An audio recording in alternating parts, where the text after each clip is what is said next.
Hello everybody.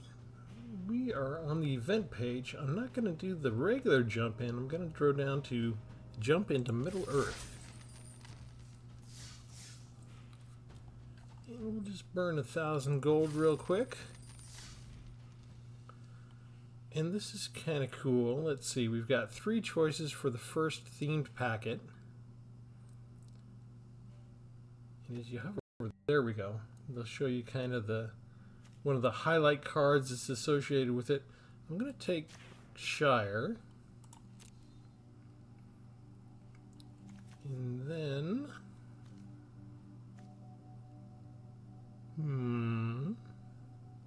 Alright, we'll take Blighted. The Blighted Shire. Shire Blighted. Alright. And this is like the regular jump into stuff, but it's jump into Middle Earth specifically. Which I like the way they changed this up, because in the old days when they were doing alchemy and stuff,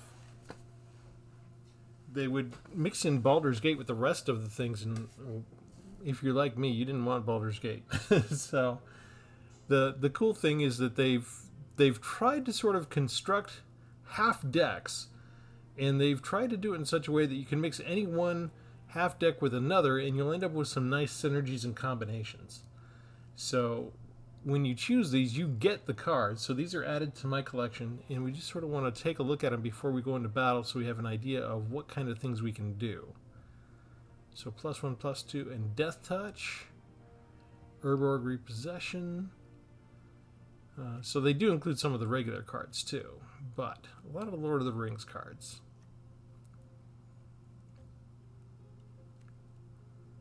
Sacrifice food. Bite down is normal. Meriatric Brandybuck.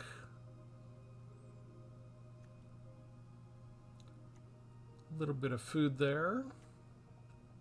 Shortcut to mushrooms.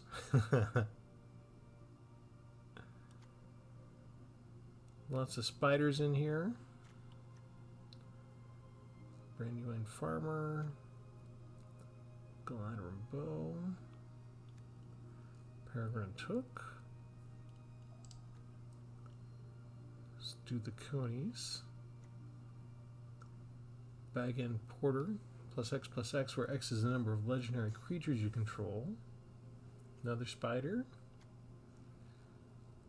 Sorcery. This one's kind of a reskin, right? So we've had spells like this before, but they put new art related to Lord of the Rings, and they put flavor text from Lord of the Rings. So, but they did that in a good way, so we will accept it. Each one. Another spider, tree folk, and legendary spider. Alright, so now we're going to do the battle.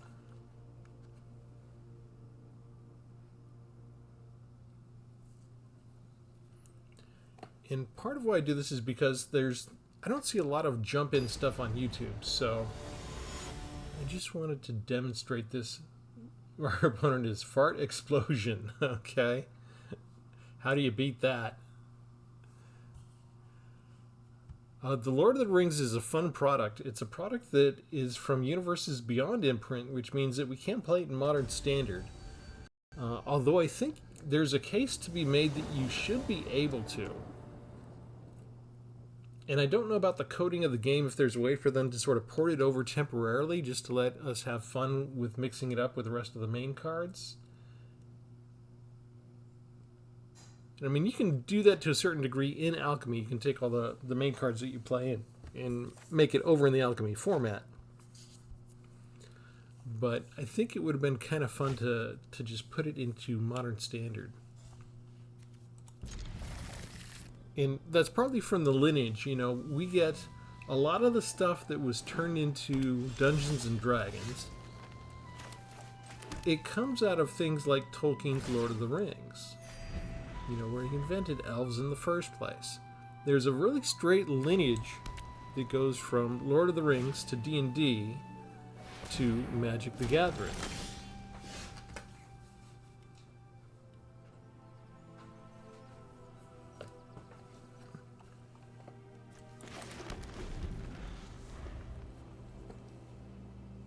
But when they made Adventures in Forgotten Realms, Wizards of the Coast owned Dungeons and Dragons by that point. So they made that kind of one exception because they owned both intellectual properties, whereas everything else that comes into Universes Beyond, it's a different intellectual property from somewhere else.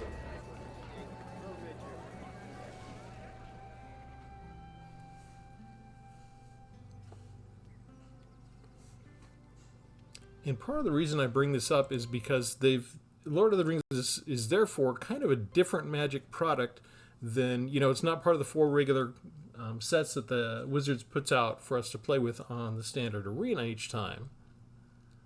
It's going to fall into a different format. And I've got to pull up, there's only another day or two left in the month, but it's just basically asking the audience here that comes and watches these videos of my Magic play, which of the new Magic products do you plan to play? And I guess we're just going to let the gardener hit us.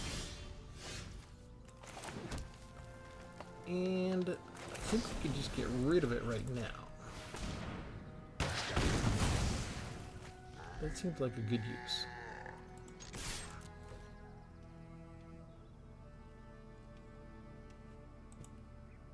I didn't think it was that big a deal, but swing in and hit him.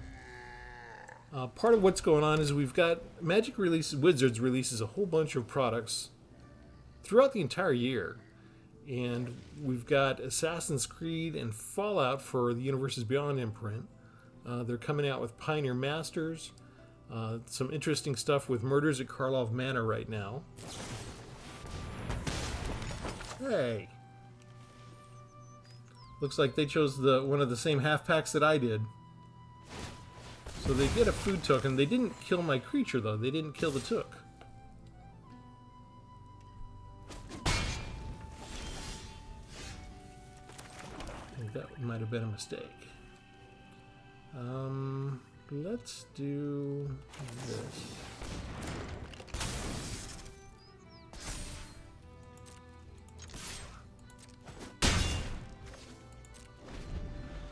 Probably did that wrong. Probably should have waited. But anyway, so for everybody who is new, my name is Travis. You're at Tpull's Corner. And if you go to the YouTube page and go to the post where I've got the polls, the latest poll is asking if you're going to play only the 4 regular premiere sets that are released throughout, once each quarter for the year.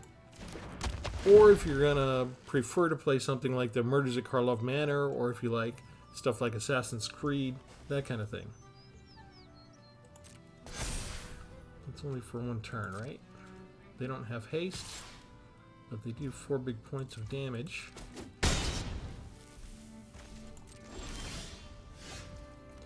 And we're just going to kick this spell, and we're going to exile the Quick Beam. So that is not an issue anymore. And I guess we're on defense right now. Fart Explosion says nice. Alright. So check out the post. I've only got 1 vote on there right now, but I am interested in getting a little bit more information from you all, gathering some data. Are you really in for every Magic product? Or just the 4 regular sets that come out for the year? Or is there a particular kind of thing that you like? And let's see. Do I have another permanent in there? No, I don't really have another permanent. But I can bring down Skyfisher Spider. And we can sacrifice the Took now. Peregrine goes away. And I get to destroy the Generous Int.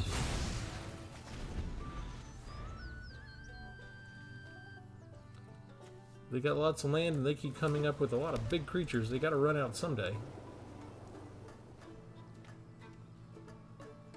It's about time for me to put down some big stuff.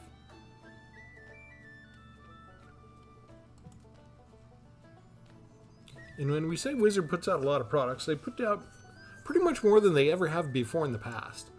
And Magic has always gone pretty strong from the early days when they've released Alpha, and there was an immediate recognition that they're going to need to put out additional cards. There's going to be demand for more sets. And they already had stuff in the works. I mean, they recognized even before they published the game that they should have additional content. And Magic has been a hungry beast ever since. But something happened a few years in, and they learned something, right? Their company learned something, and as long as they keep their institutional history, once Wizards learn something, it's very hard for them to unlearn it. Meaning, like, we used to have blocks that were 3 sets, right? A big set followed by a small set and a small set. And they had trouble with that structure in terms of putting something interesting together for the third set. They felt like they were leaving stuff out, or not putting enough stuff in, whatever. There was a number of different issues that they had with that, so they got rid of this 3X structure.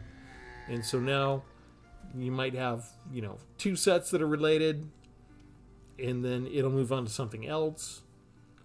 They've kind of come unglued in the sense that they're trying to get rid of that kind of permanent structure. If they want to stay in a particular world for a year or 2 years or 3 years, they can. But they just sort of moved away from that 3-block structure, or 3-act structure in the block.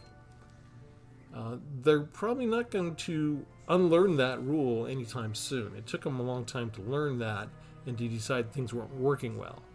Well, when they came out with Time Spiral all those years ago, their data showed them something different that was happening, something they didn't expect, something that happened.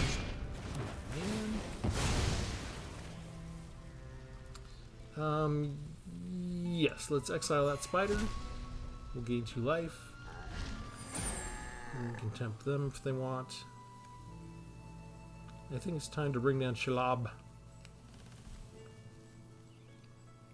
So what happened with Time Spiral, what they realized is that the sales weren't so great with Time Spiral, but they were having a lot of success in the tournaments. The hardcore players were buying the set, they were loving the set, they were using the set. But the casual players, they didn't buy the set as much. And as big and as important a contingent of the hardcore players there are, they're actually still a minority in the entire game. And Fart Explosion concedes in a smaller explosion, and we win as they were not willing to stay and face the 8/8 legendary spider.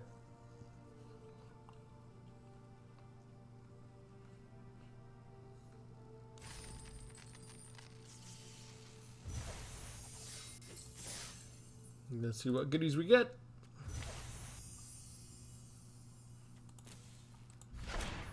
We get Gandalf, Friend of the Shire.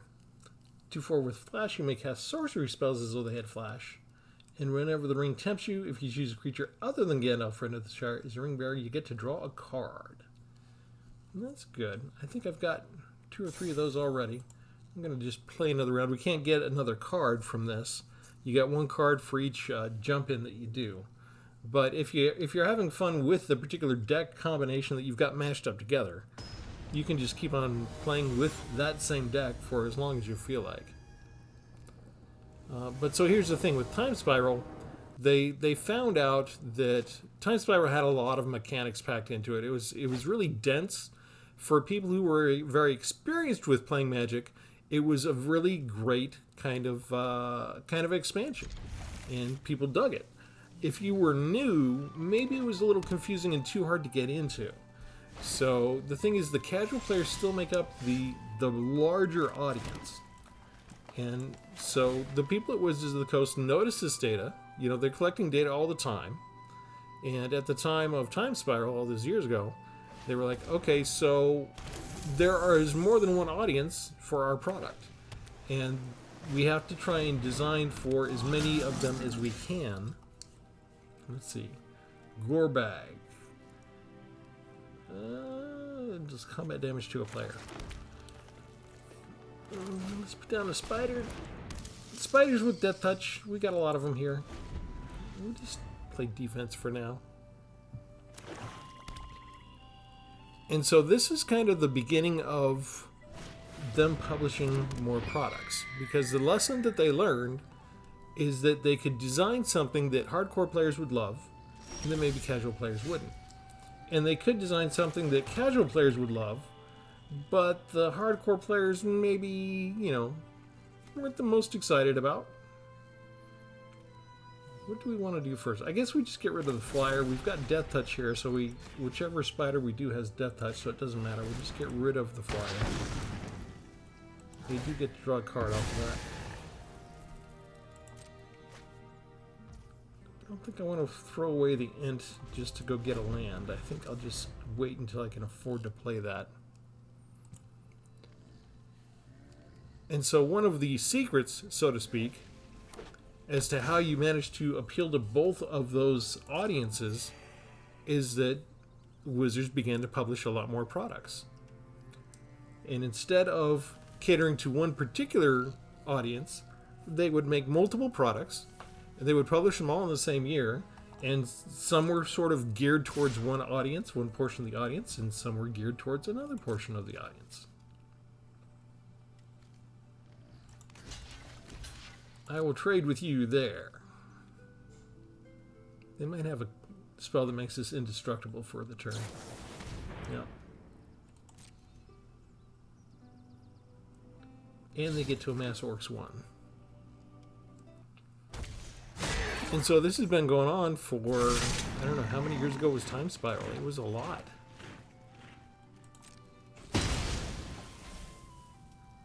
It's been going on for a lot of years, and they haven't slowed down that much, right? And it's actually burned them in recent years when they started to put out too much stuff, and a lot of stuff went unsold.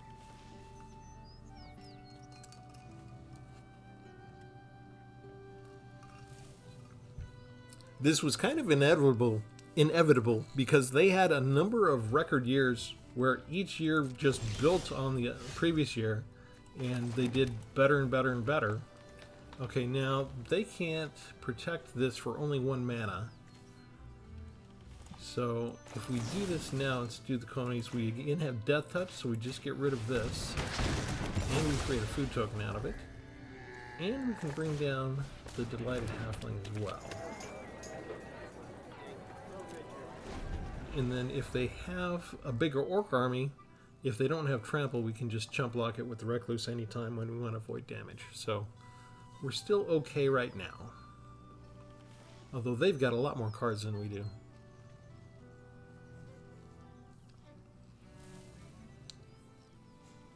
But this is the lesson that Wizards learned. They have different types of people that play the game, and you can put out a product and it'll sell well with one group, but it won't necessarily sell well with every group. And so they can try to design something that appeals to every quadrant, but they won't necessarily succeed every single time. But the thing that they learn is that, okay, we've got all these different people that are playing all these different formats. Let's go ahead and publish a little something for each of them, and each of those audiences will buy that particular product.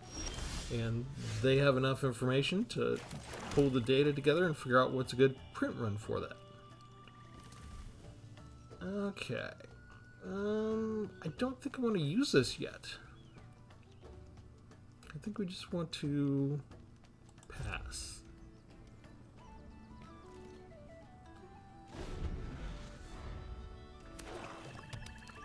And so for one example, Commander has gotten a lot more popular in the past 6-7 years. It's sort of shot up like a rocket. And Wizards saw how popular Commander was very early on and thought, hey, let's dip our toe into making product there. And it was very successful. And now they make Commander product all the time. And that's never going away. And they make 4 regular Premier sets every year as well. So every 3 months we're going to get another set. That's never going to go away. Probably won't ever go away no matter how popular Commander gets.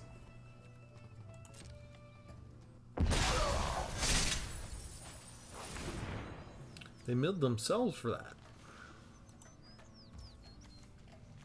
Why would they put that stuff in the graveyard? I would have figured they would have milled me.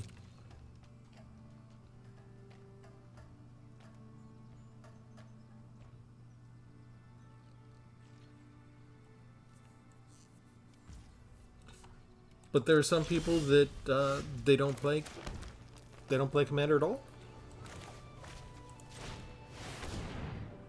And part of it's money, because you know they've got some money for magic cards, but not enough for every magic card. Some of it's time, like I have time to play a little bit on Arena, but I don't have time to play every format on Arena. No.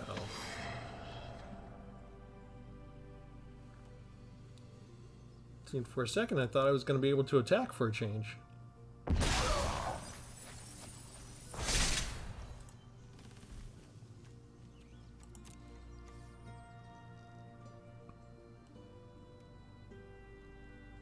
That's a big orc army there. If they have any removal against my one Death Toucher, I'll be in trouble right away.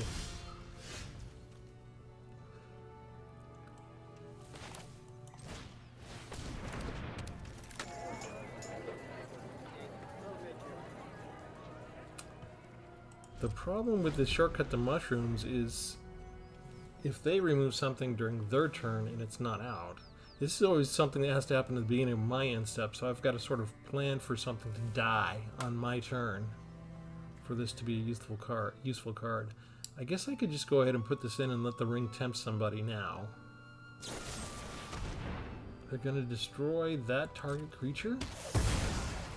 Why wouldn't you get rid of the Death Toucher? That was just a 5/7. You've got a 12/12.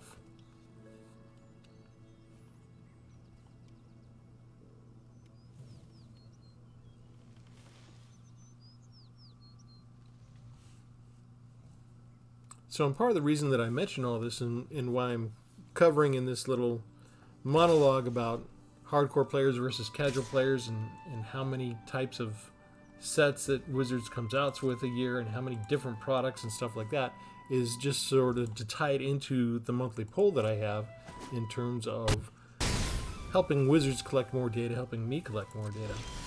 Let us know what you're interested in the most.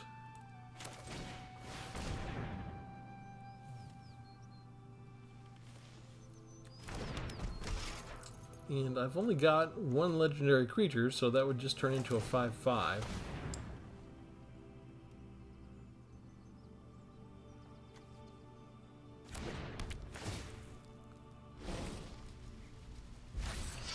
And let's go ahead and make Brandy Buck.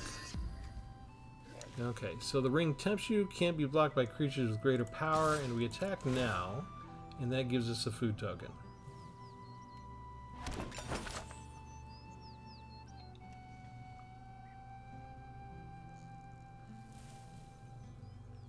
That also means that we're finally going to start doing some damage.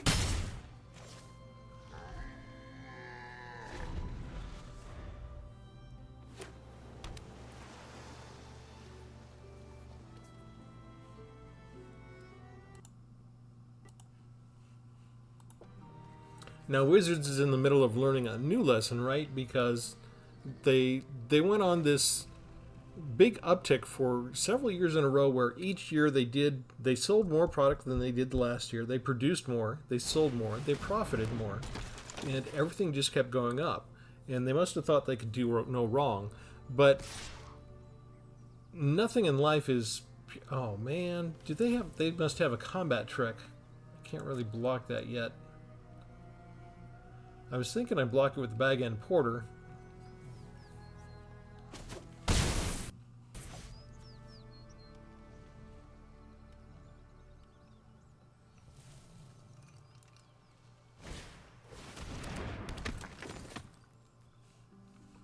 And now they have enough at weaker power that they can already block Brandybuck, and all I get is a land.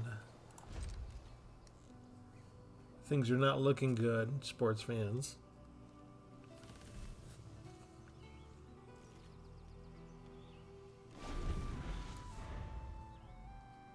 They still have more cards than I do, and they've already matched me on land.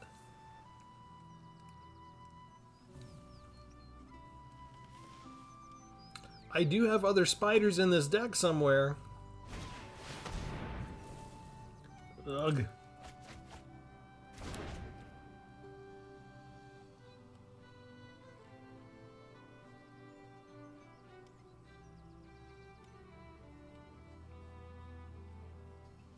Yeah, so like most things in life, things do not always go meteorically high in a straight line forever. There is some interruption. There's a little, if you look at any natural stock chart, for example, it's never just straight up. They may have some spikes, but, oh, hello. What if I just block one and kill it? Do they have, no, they're willing to take that. Okay, but now I can get through with Brandybuck. Okay, so we attack with those two.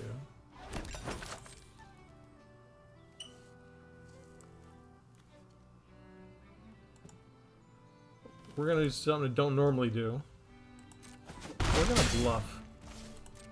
We're gonna see if it invites in the orc, and then we can flash this in and untap the creature.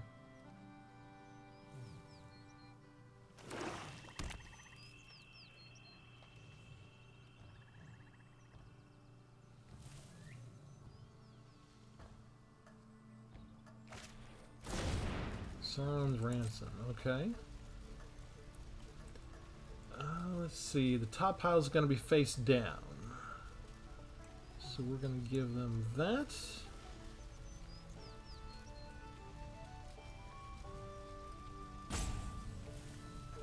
And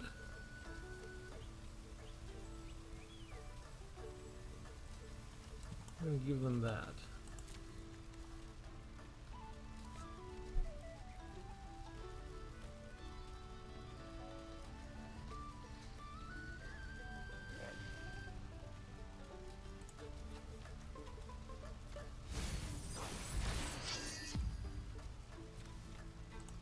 Okay, so we didn't want them to get the Bewitching Leechcraft.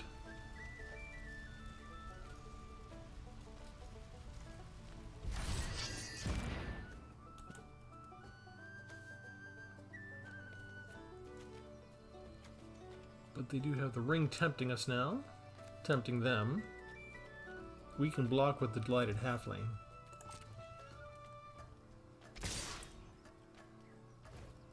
Bingo. Alright, so we hope they don't have a way to stop this.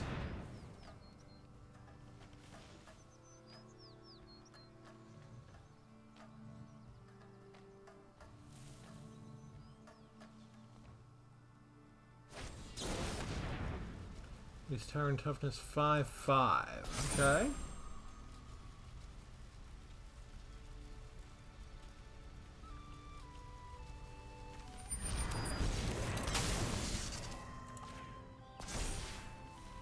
Okay, we pass to the blockers, we block the 12/12, we block that puppy, we come through with the 5/5, and we go down to 3.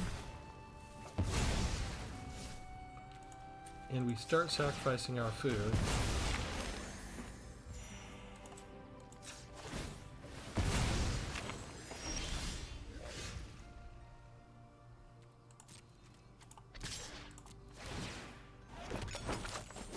And we create more food.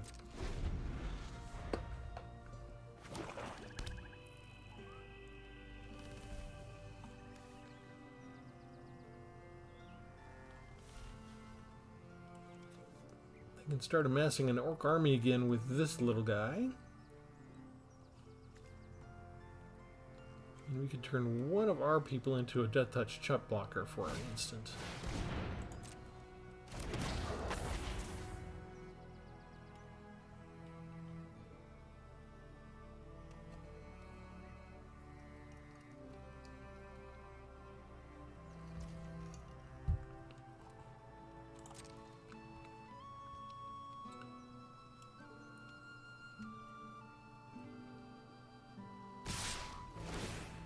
Here they come again.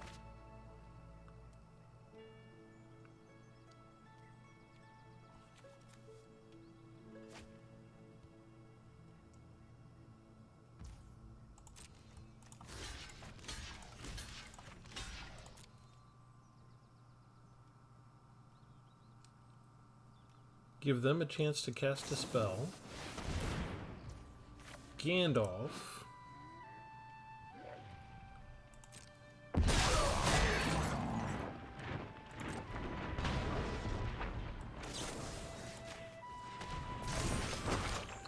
Death Touch.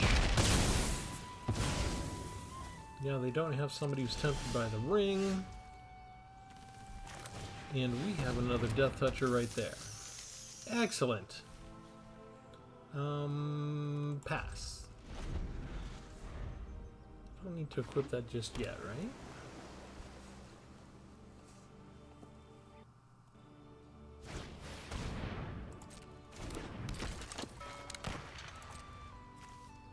They're running out of cards. They drew too many.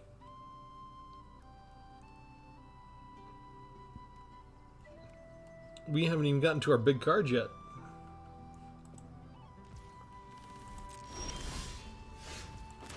We are flooding out with land nicely.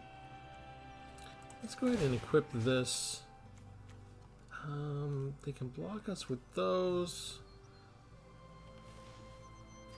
Let's just equip the Bag and Porter. We're actually just going to sort of mill them out right now.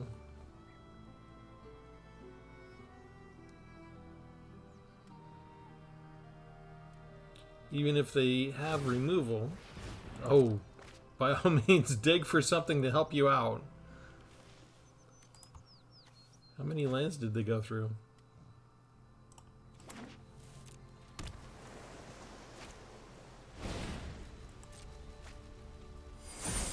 Final card. Can't quite kill us today, can they?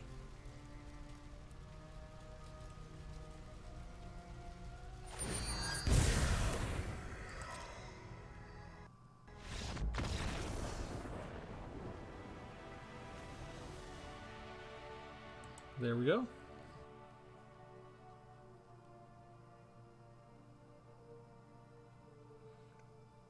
Alright, so let me wrap up my story. I won't play another game just because I always get wrapped up in the game because I don't want to lose the match. But I'm having fun with these Lord of the Rings cards. This was my first early access event. It's been a lot of fun for me. It's fun to play the cards. Do I actually get 2 copies of that with that or not?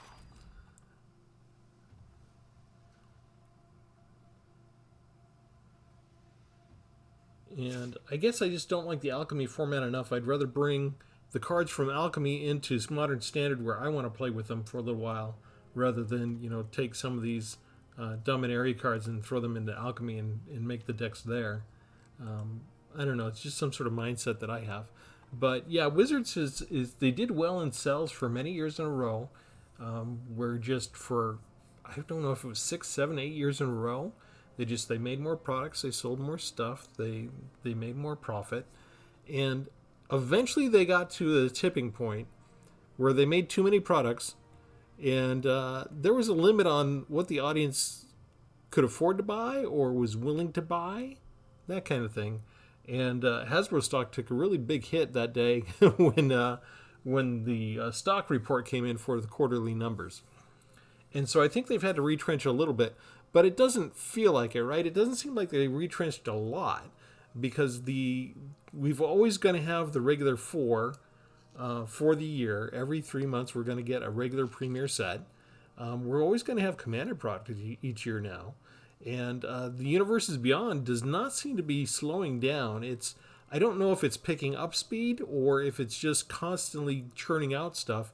But they have not by any means exhausted other intellectual properties and companies that are coming to them and making deals with them and willing to turn their stuff into Magic cards. It's just seen as a big win-win for both properties each time. And so far it seems to be proving true. So, you know, there's a ton of stuff out there in pop culture. What do we got? We got a Marvel Comics coming soon too. Could we conceive of a time when they just start to do what they did originally and start getting stuff like Star Trek cards in there and Star Wars cards in there and stuff like that? Some of the biggest intellectual property out there they might get. It would be interesting just to see like a Conan license in and of itself and see some Conan Magic cards someday. So lots of interesting combinations that you can have with that type of format. It can't go on straight up forever.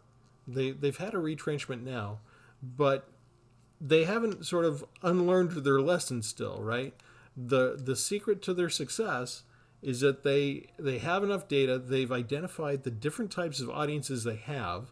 They've got a lot of in-house experience in designing Magic cards, and they've got a good understanding of the audience in order to be able to, when they publish the regular premiere sets every 3 months, to sort of appeal to all the audiences. But they've also found that it's okay to segment things out and go ahead and craft something for the hardcore players to enjoy, like that Modern Horizons stuff. Whereas the casual player may not get into that. They're going to continue to publish a lot of products every year. And the standard answer that they've given in public whenever people ask about any kind of product fatigue is they say, well, not every product is for you. The thing that you're complaining about that you either can't afford or don't want to buy, well, that product wasn't designed for you. And they've taken a lot of hits because some of the stuff has been like outrageously expensive. It's obviously not been designed for the common Magic players. It's been designed for the whales, the collectors that have a ton of, disposable income and don't mind paying $1,000 for a bunch of cards in a deck that aren't tournament legal and, they'll never be able to do anything with. Maybe they'll play them as proxy cards, if they want to crack it open. But probably it's just going to be like a paperweight, or maybe it'll be in their little curated Magic room, and they'll get to go and enjoy it in secret because, they don't really ever bring people in to show that stuff off, because the people they'd invite over probably don't know and don't care about Magic and wouldn't understand the significance of it if they saw it. Or, if there is one person maybe that they know that they could bring over that knows and is familiar and would appreciate it, oh, wow, you showed off your collection room to one person, whoop-de-doo. But, those people that they've got too much money to know what to do with, and they want to collect it all, and they can afford to collect it all. Wizards is, they're part of Hasbro. They have to make a profit. They've recognized it that there are people that have a lot of money that love their stuff, and their hobby is collecting Magic. And Hasbro is the parent company, and Wizards of the Coast says, okay, you've come to me and said, hey, or take my money and give me something. So they publish those products. And those products are not for you and me, and they never will be, right? They're just, unless you're going to hit the lottery or something and decide that instead of, spreading the wealth and donating more to charity or something, that you're going to burn $1,000 on a box of Magic cards that you can't really play with many places, that's going to be your choice. But it's not going to stop. They genuinely mean that when they say, we're going to publish all these products, and you may love Magic, you may want to try and experience as much of it as you can, but when they announce something and you realize, oh, that's out of my price point. Well, that was purposefully not designed for you. They don't mean to offend you. They don't mean to, hurt your feelings by excluding you. But, they do recognize the limits of economic reality in which we live in America, and there are different levels of income, and they're designing different products for different levels of income. They're also designing for different levels of player experience and player preferred format. And that's why we're going to get, like Commander decks, because Commander's very popular. And we're going to get a couple of Commander decks every single year because people are going to be interested in buying those. I don't know that they'll ever unlearn that lesson. It was a hard one lesson for them to learn. It was a moment in the company's history, a time spiral, where everything had been marching in one direction, and suddenly they had this big disruption, and they had to figure it out. And they're like, why did our decks not sell well this time? Because we're all out at these tournaments, the Wizards of the Coast employees. We're seeing our cards being used in tournament play. The tournament players are eating this deck up. So there's, we are selling some decks, we're having some success, but the numbers aren't where we expected them to be. The numbers aren't where we're used to them being. And it took them a little bit of time to dig into that data to understand where the disconnect was, that they had made something very complicated for a product and that it just was not appealing to the casual audiences. But once they learned that lesson, at first they just tried to address it by making products that appealed to all audiences, so that there'd be a little something in the deck for everybody, in the expansion for everybody. But they changed. They changed that. They decided, you know what, we don't have to craft something for everybody. We could craft this little thing over here, and it would be for just these people. And you've seen that with the Secret Lair products as well, right? Secret Lair comes out, oh, here's Walking Dead. Here's, 8 cards.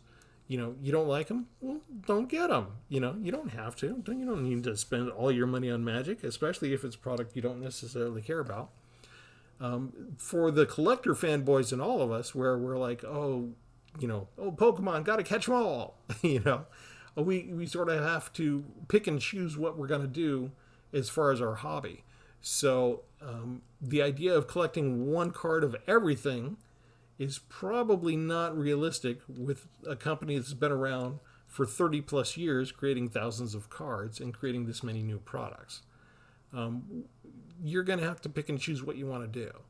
And for some people, that's a bitter pill to swallow, but most of us learn to swallow it once we realize what the limits of our particular income level are. And so all of this is a way of saying, go check out the poll that I've got. You've got a day or two left to answer it. Go ahead and let me know, are you really in for every product that Magic is putting out right now? You're that interested? Are you just hanging on for the 4 regular premier sets? Did the Murders at Karlov Manor and the Ravnica Clue Edition type stuff, has that piqued your interest? Is that geared you to do something extra to get into a product that maybe you didn't think originally you were going to get into, but it is interesting you now? That kind of things. And I'm interested to know, just because it may guide me in terms of what I'm going to show in the future, of what formats I'm willing to go into. I don't want to go into a format where there's only like one person watching, right? And that's why I mostly play Modern Standard, because that's where most of us are. But I've got interest in another format, so I know if the audience is going to follow me, I'll go check them out, right? So that's sort of why I veered off as an example into the jump-in format, and specifically into something that we can only play in Alchemy or Historical, which is the Lord of the Rings jump-in. And it's good for us in that sense, because, like I said before, there are other things that you can do when we go into play and we go into events. You've got, oops, hang on. I'm going into the wrong place. I was going to start another match. Go back.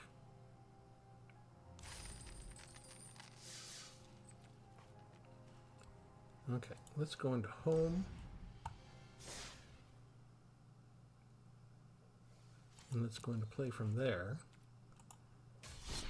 Just a little sluggish, and we go into events. So there we've got Jump in Middle Earth, which is moved to the top because I just did it. And until I resign that particular deck, I can keep playing that particular deck. But you've got the regular Jump in, which gives you access to all those other decks as well. In this, they sort of partitioned it off for a change as something new. Say, okay, maybe we learned our lesson from Baldur's Gate. You didn't really like the idea of having those mashed in together. So this will be, the decks will have other cards besides just Middle Earth, but they'll be primarily Middle Earth. They'll be overwhelmingly Middle Earth. And so if you want to complete your Middle Earth collection, you can get some cards by doing these jumped-in decks.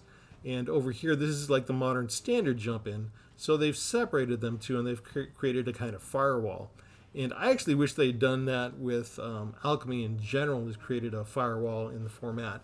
And they would just like design all new cards that wouldn't be cards that we could get over in Modern Standard. And we'd have two different formats with two different sets of cards, rather than have all these cards that jump in that you can put into Alchemy as well. I think it would be better for the format if they had all unique cards. I think that would be a win-win in terms of designing different products and designing a lot more products. I think in the digital arena, if they digitally divided up Modern Standard with Alchemy and kept those two separate, that would be good. I would be interested to get a peek, an inside peek at Wizards data on how this is doing, this jump into Middle Earth specifically, how much better it's doing than the previous jump-in formats, and to see how many people are participating in each one. And if just the fans are, in general, recognizing what they've done differently here, rather than mashing it all into just one jump-in format, but giving a very specific, separate kind of, oh, let's jump into Middle Earth only type of choice. I'm loving it, and so I'm hoping that other people are too. I think that's actually a case in the data point towards the idea of if you had made more unique cards for Alchemy rather than just taking cards you'd already designed and dumping them into Alchemy or into an expansion designed for Alchemy that just turned out to be reprinted cards. But I've talked about that previously. But we're talking about Magic Wizards producing a lot of different products, and this is another thing. Digital products count too. And look at all the different events that you can do now. They have launched any kind of format you want to do. They've got all sorts of neat stuff that you can do. So pick your poison if you're going to have fun online. There's a lot of different stuff that you can do. So, and I'm taking requests as well. So if you want to see one of these particular things, you can always leave me a comment and talk about which particular kind of thing that you're interested in seeing other than just the regular constructed decks that I've been making for the most part. And so that's kind of my monologue on the secret of Wizards of the Coast and why they publish all these products and why it's not going to stop and why they don't mean to offend you, but they do mean to be a business and to make profit. And they are going to continue publishing different products, and they're aimed at different audiences and different income levels. And why their answer may not seem satisfying, but they are being honest when they tell you it's just a standard response to this product fatigue question they get all the time. It's, we're going to continue to publish products, and some of them are intended for you, and some aren't. And we're going to leave it up to your choice on what you're going to buy from our company. You won't be able to buy everything, so just pick the stuff that's fun for you that you can afford, and that's where you dive into. And they don't mean any harm by that. But I know a lot of people always found that answer very unsatisfying in terms of product fatigue, because they do love Magic and they would like to get more of it if they could. And then something might be appealing to them, but it's so obviously beyond their price point, it's ridiculous. And then they get a little butthurt. And I don't know if there's a permanent cure for that, but I did just want to explain, in place into context from the company's standpoint. They learned this many, many years ago back in Time Spiral, and they went on an approach over the ensuing years, and that approach and it's basically just boils down to, we're going to publish a lot more products, and we're going to appeal to a lot of audiences, and we're going to get a lot of money because we're going to pull in a certain amount of money from audience segment 1. We're going to pull in a certain amount of money from audience segment 2.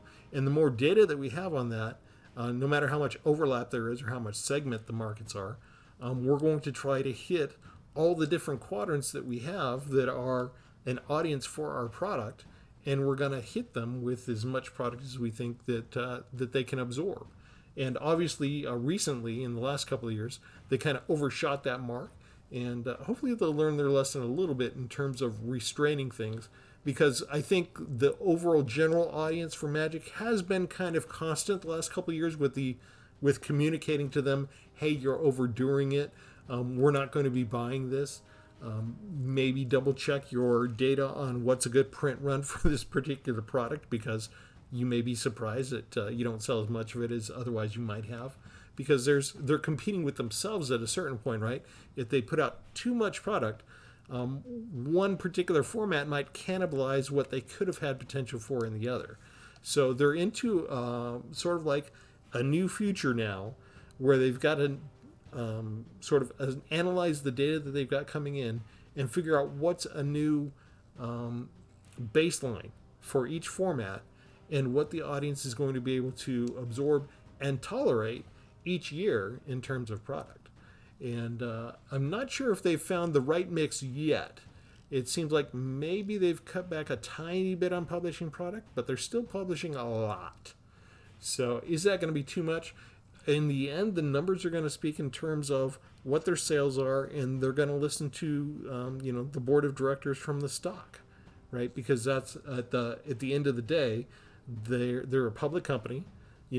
Hasbro owns them. Hasbro's a public company. Hasbro executives are going to issue the marching orders based on the numbers that come in. And that's an economic reality. They're not going to be able to, argue against that. They're going to have to follow those orders. So the amount of product that they're going to build is going to be in part based on what we buy.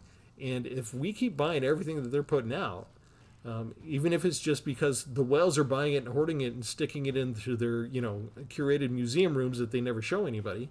Well, Hasbro's going to tell them to keep producing that stuff. If they get to another point where they've got a bunch of content that they haven't been able to sell and they're not going to pay storage fees, they're going to have to destroy it. That's generally seen as a mistake, so they want to avoid that. So it's going to be up to them to monitor that kind of intake and output and find the right balance for them as a company in terms of what product they're putting out. And I don't know that there's much more that we can do other than just vote with our wallets and continue to just do exactly what they say.